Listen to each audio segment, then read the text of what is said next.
I got a lot of good influence from a lot of good people, and I think United Soccer coaches, just many sessions I went to, influenced the way I coached in my programs.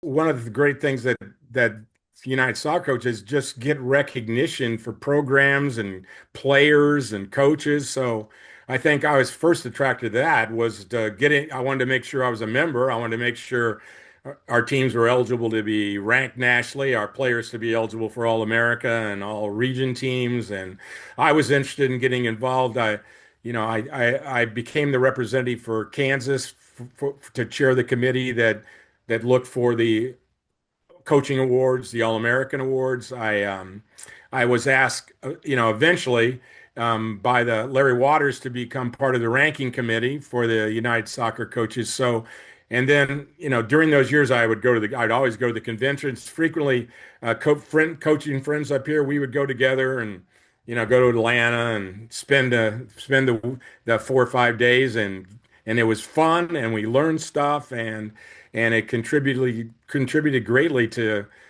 so many things that happened good for me in soccer. So I would say my involvement with the United Soccer coaches has been nothing but good for me, my kids, and the coaches in the Kansas City area and other schools.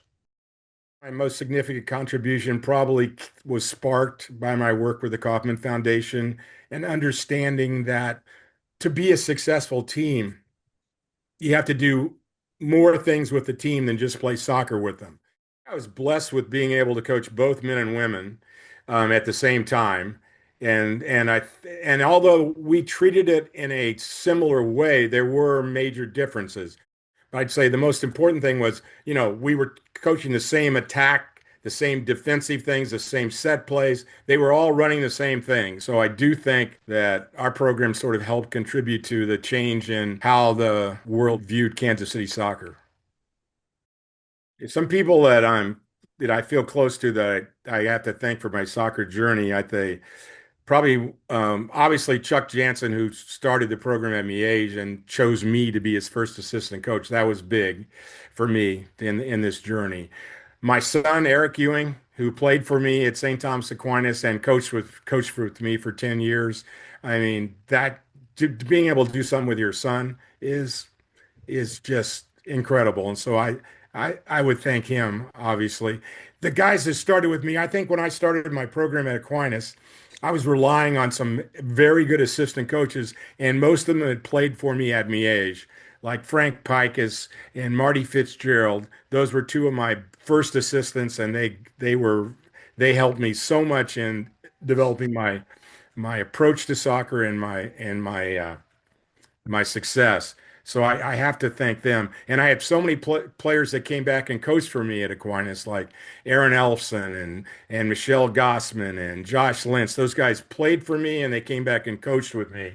And that was very, very important. My first principal at St. Thomas Aquinas was Blake Mulvaney, who chose me for the job and supported me enormously from his position as the leader of our school. So I wouldn't even be a soccer coach at Aquinas if he hadn't chosen to hire me in the beginning. So I would say I would thank him a lot and for what he's done with me. And I've had some assistants at Aquinas that were with me for 30 years that that are still there even, and some not. But Chuck Hammonds coached with me for over 30 years. A guy named Brian White, who won the Assistant Coach of the Year award with the United Soccer coaches, coached with me for 22 years.